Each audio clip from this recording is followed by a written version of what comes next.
যারা এই সিরিজের আগের এপিসোডগুলো দেখেননি জলদি দেখে আসুন, লিংক ডেসক্রিপশনে দেওয়া আছে।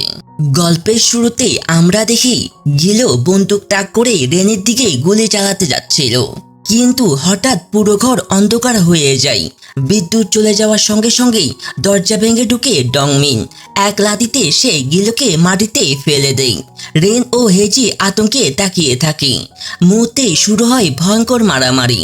রাগে ফুঁসতে থাকা ডংমিন টেবিলের উপর গিলোর মাথা আশ্রয় ফেলে দেয়। তখনই বাইরে শোনা যায় পুলিশের সাইরেন। সুযোগ বুঝে গিলো পালিয়ে যায়। কিছুক্ষণের মধ্যেই রেন ও হেজিকে অ্যাম্বুলেন্সে তোলা হয়। সেখানে জং জিজ্ঞেস করে, কে এমন করলো? ডংমিন উত্তর দেয়, গিলো, স্কুলের ড্রাইভার। জানা যায় পুলিশকে খবর দিয়েছিল হেজি নিজেই। দূর থেকে সবকিছু দেখছিল সুনিও। অন্যদিকে গিলো লুকানো গাড়িতে উঠে সোজা সিওলের পথে রওনা হয়। হাসপাতালে ডংমিন দেখছে রেনের এখনো জ্ঞান ফেরেনি। ঠিক সে সময় রেন জেগে ওঠে, কিন্তু ডংমিন তাকে বিশ্রাম নিতে বলে। রেন জিজ্ঞাসা করে হেজি কেমন আছে। ডংমিন জানায় তার অপারেশন হচ্ছে। বাইরে টাইমিন পাহারা দিচ্ছে। রেন তাড়াতাড়ি বেরিয়ে যায়। লিকে ফোন করে জানায় হেজি আহত, ওকে সিওল হাসপাতালে নিয়ে যেতে হবে। আমাদের প্ল্যান বদলাতে হবে। লি রাজি হয়, কিন্তু বলে তুমি সাবধানে থেকো, আমি জঙ্গুকে পাঠাচ্ছি। বাড়িতে ফিরে এসে রেন দেখে সবকিছু এলোমেলো, সুটকেস খোলা, জিনিসপত্র ছড়ানো। মাকে ফোন করে, কিন্তু তিনি ধরে না। তখনই ছোট্ট জুবিন দৌড়ে এসে কেঁদে ফেলে। তুমি কি চলে যাচ্ছ? রেন তাকে শান্ত করে বলে, আমার একটু কাজ আছে, শীঘ্রই ফিরবো। জুবিন নাম্বার চাই। রেন তার হাতে লিখে দেয়। জুবিন হেসে জিজ্ঞাসা করে, আমার ব্রেসলেট কোথায়? রেন দেখাই, নষ্ট না হয় বলে রেখে দিয়েছি। জুবিন খুশি হয়ে বলে, আমি তোমার জন্য নতুন একটা বানাবো। হেজিকে সিওলে স্থানান্তর করা হচ্ছে। ডংমিন অবাক হয়ে জিজ্ঞেস করে, কার নির্দেশে? ডাক্তার বলে, রেন বলেছে এখন থেকে টাইমিং ওর গার্ডিয়ান। এই কথা শুনে ডংমিন ছুটে রেনের বাড়িতে যায়, কিন্তু রেন অনেক আগেই চলে গেছে। সিওলে পৌঁছে রেন সোজা নিজের বাড়িতে যায়। জয় ও ড্রাইভার তাকে দেখি অবাক হয়ে তাকিয়ে থাকে। লি তাকে সিসিটিভি রুমে নিয়ে যায়। রেন জিজ্ঞেস করে, হেজি কেমন আছে? লি বলে, দ্বিতীয়বার অপারেশন হয়েছে। তারপর লি জিজ্ঞেস করে, নতুন পরিকল্পনা কি? রেন বলে, আমি সরাসরি ইয়ংয়ের মুখোমুখি হব। তুমি ইয়ংয়ের ভিডিও নিরাপদে রাখো। আমি প্রেস কনফারেন্সে গিয়ে নিজের পরিচয় প্রকাশ করব। লি হতবাক হয়ে বলে, তুমি মুখ দেখালে তারা তোমাকেই মেরে ফেলবে। রেন ধীর কণ্ঠে বলে, চেয়ারম্যান চাই তার মেয়ের খুনি শাস্তি পাক, না পারলে আমি নিজে ইয়ংকে শেষ করব। অন্যদিকে গিলো গিয়ে পৌঁছায় ইয়নের কাছে। একসময় ইয়ন এমন একজন খুনি খুঁজছিল যাকে নিয়ন্ত্রণ করা যায়। সে খুঁজে পায় গিলোকে। সে নিজের মা বাবাকে খুন করেছে। ইয়ং থেরাপির নামে তার উপর মানসিক খেলা চালায়। কখনো মায়ের মতন আচরণ করে, আবার কখনো তাকে আঘাত করে। রাগে গিলো একদিন তার গলা চেপে ধরে, কিন্তু ইয়ং মৃদু স্বরে বলে, তোর মা বাবা ছিল এক শয়তান, আমি তোর কষ্ট বুঝি। এই কথাতেই গিলো নরম হয়ে যায়। জেল থেকে বের হয়ে সে নতুন পরিচয় পায়। তারপর ইয়ং তাকে চেয়ারম্যানের মেয়ে ইয়ারেমের ছবি দেখিয়ে বলে, এই মেয়েটা শয়তান। গিলোর মুখ কঠিন হয়ে যায়, অর্থাৎ সে ইয়ারেমকে হত্যা করেছে। বর্তমানে সে বলে, আমি এখনো পুরোপুরি বদলাইনি। আমি জানি রেনকে মারতে ব্যর্থ হয়েছি, তবে আমি তাকে শেষ করেই ছাড়ব। হাসপাতালে ডাক্তার জানায় অপারেশন সফল, তবে হেজি কোমায় আছে। রেন টেনশনে জিজ্ঞেস করে, ও আগের মতো সুস্থ হবে? ডাক্তার শান্ত গলায় বলে, জ্ঞান ফিরলেই বোঝা যাবে। এইদিকে লি এক মহিলার সঙ্গে দেখা করে, যিনি রেনের মায়ের পুরনো বন্ধু। লি তাকে নতুন পদ দেয়, রেনের বাড়ির প্রধান চাকর হিসাবে। এতে বাটলার জয় রেগে যায়। রেন বুঝে যায় কিছু গন্ডগোল হচ্ছে। সে লিকে ডেকে বলে, তুমি আমার বাড়িতে গুপ্তচর বসাচ্ছ? লি শান্তভাবে বলে, পরিস্থিতি সামলাতে নজরদারি দরকার।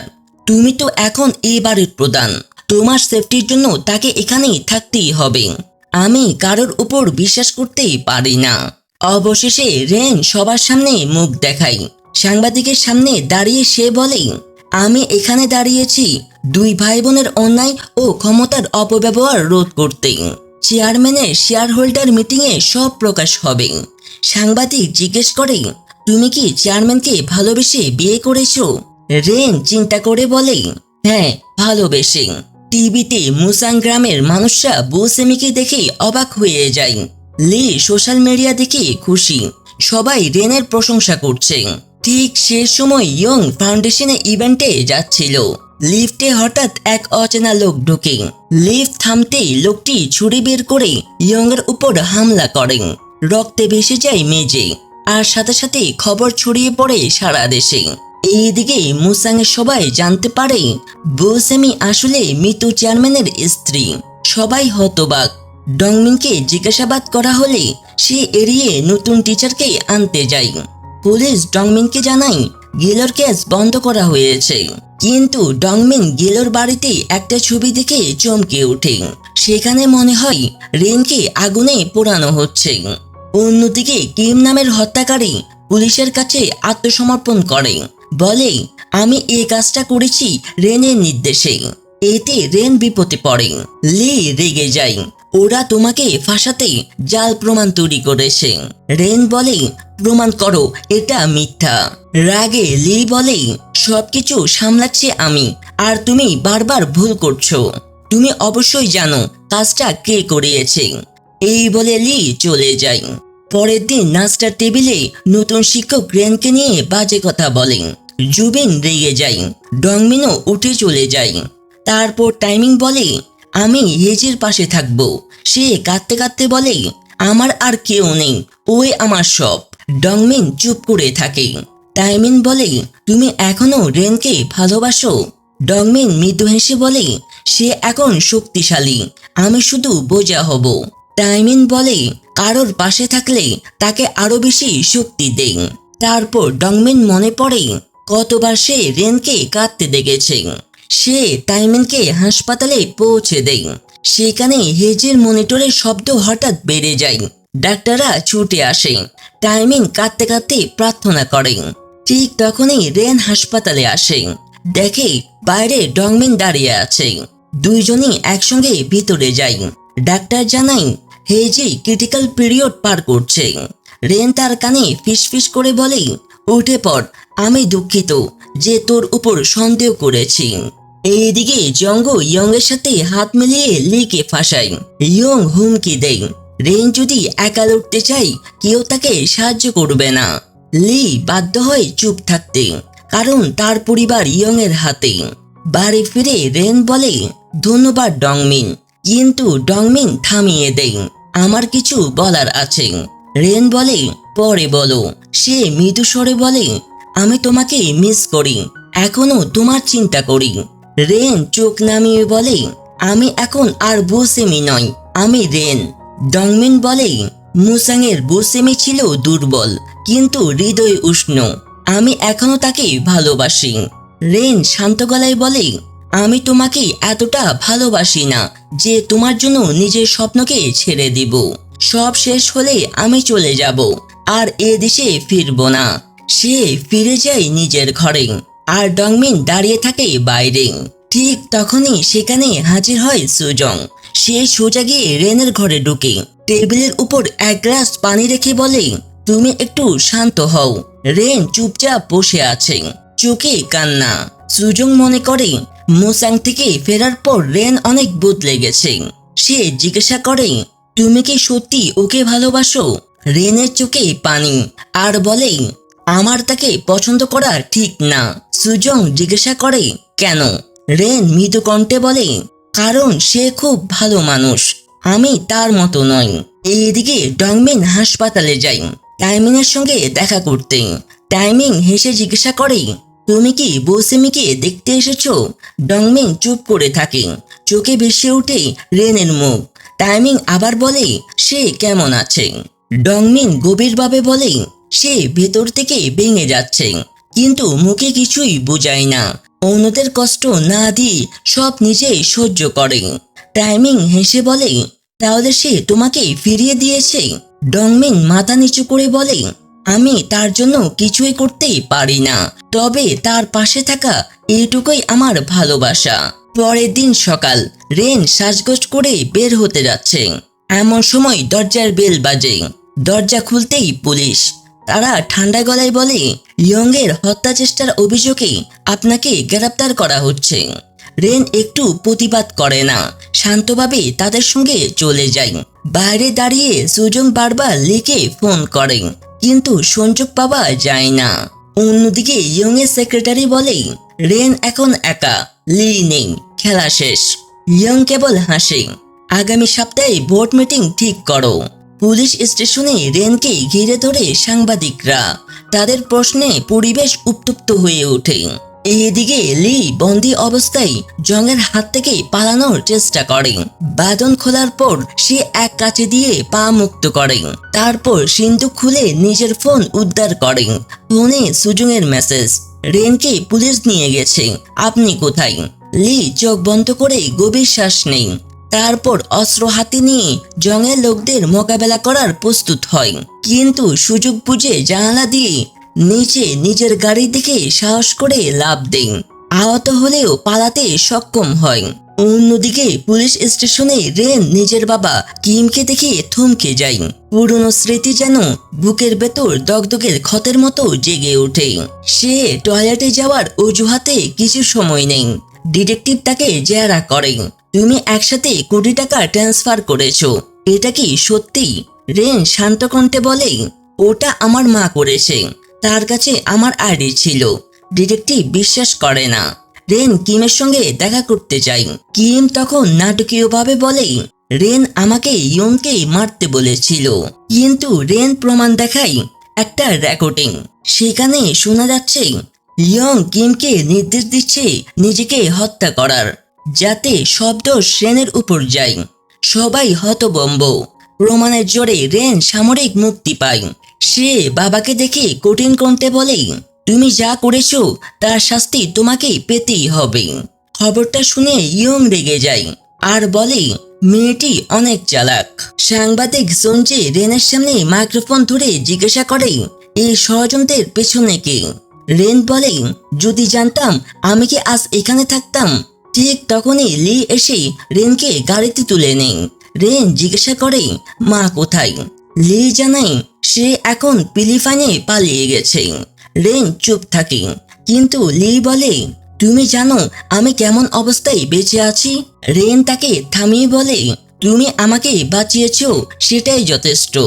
এই কথা শুনে লি একদম অবাক হয়ে যায়। এইদিকে ডংমিন অবৈধভাবে চীনে যাওয়ার উপায় খুঁজতে থাকে। জাহাজে পালানোর দাম শুনে সে রেগে ফিরে আসে। রেনের কথা মনে পড়ে। সে ভিডিওটা রেনকে দেওয়ার সিদ্ধান্ত নেয়। ডংমিন এক কাটে, যে মিউজিয়ামের নাম দেখে খোঁজ নিয়ে জানতে পারে মিউজিয়ামের মালিক হলো ইয়ং। তখনই সে বুঝে যায় এই কাহিনী এখানেই শেষ নয়। অন্যদিকে রেন যায় গুজিনের কাছে। সে বলে, তুমি অনেক সাহায্য করেছো, এর দাম কি? গুজিন হেসে বলে, 10টা মাদুর নিয়ে নাও, 3 লাখ টাকা মাত্র। রেন অবাক হয়ে জিজ্ঞাসা করে, টাকার জন্য? গুজিন বলে, না, আমি ছোটবেলায় তোমাকে মার খেতে দেখেছি, এবার জিততে সাহায্য করছি। রেন চুপচাপ রাজি হয়। এইদিকে লি জানে ইয়ং এখনো ডংয়ের ভিডিও পায়নি। হঠাৎ ফোন বাজে। ডং ফোন করেছে রেনের সঙ্গে কথা বলবে। রেন বলে, তোমার কাছে ইয়ংকে ধ্বংস করার প্রমাণ আছে, তাই না? ভিডিওটা রেখে দেশ ছেড়ে চলে যাও। ফোন কেটে যায়। লি চিন্তিত হয়ে পড়ে। রেন বলে, সে আবার ফোন করবে। সত্যি কিছুক্ষণের মধ্যে ডন ফোন করে। সে বলে, রাত 9টায় বন্দরে 300 মিলিয়ন টাকা চাই। এতে রেন রাজি হয়ে যায়। রাত নামতেই ডংমিন পৌঁছে যায় ইয়ং মিউজিয়ামে। মিউজিয়ামে ঢুকে সে দেখে ইয়ং আর গিলো কথা বলছে। ইয়ং বলে, রেনের কাছে যদি বেরিয়ে যাই সব শেষ। তারপর গিলোকে কাট দেয়, রেনকে মেরে ফেলতে। রাত গভীর হয়। বন্দরে রেন পৌঁছে যায়।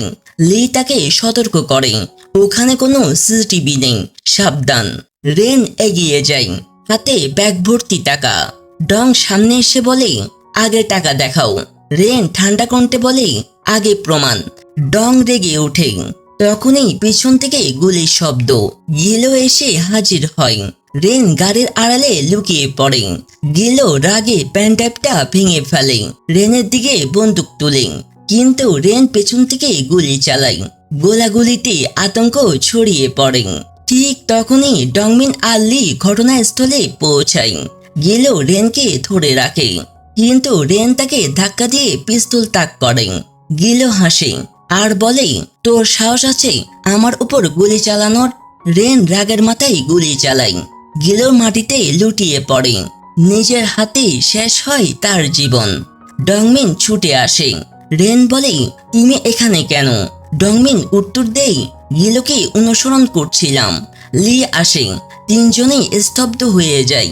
ঠিক তখনই পুলিশ এসে তাদেরকে ঘিরে ফেলে। ডংমিন চিৎকার করে বলে, তোমরা পালাও, আমি সব দোষ নিয়ে নিব। রেন যেতে চায় না, কিন্তু লি জোর করে টেনে নেই। তারা পালায়।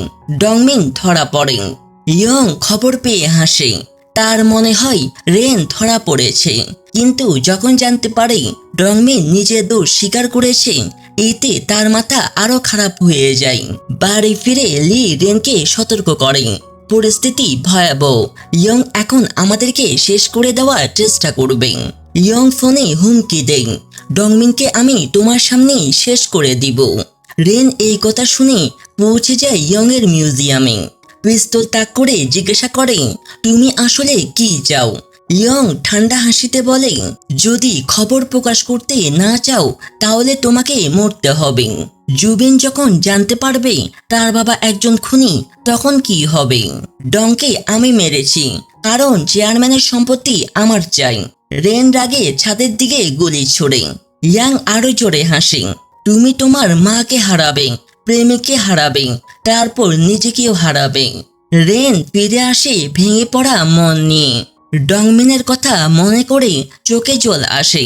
নিজের ভুল বুঝতে পারে। মুসাংয়ে যাওয়াটাই ছিল সর্বনাশের শুরু।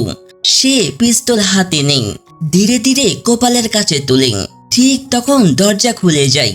সামনে দাঁড়িয়ে আছে চেয়ারম্যান, যাকে সবাই মৃত ভেবেছিল সে এখনো জীবিত। রেন অবাক হয়ে তাকিয়ে থাকে।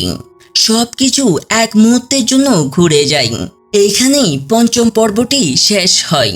আশা করি আমার করা মুভি এক্সপ্লেনেশনটি আপনাদের ভালো লেগেছে।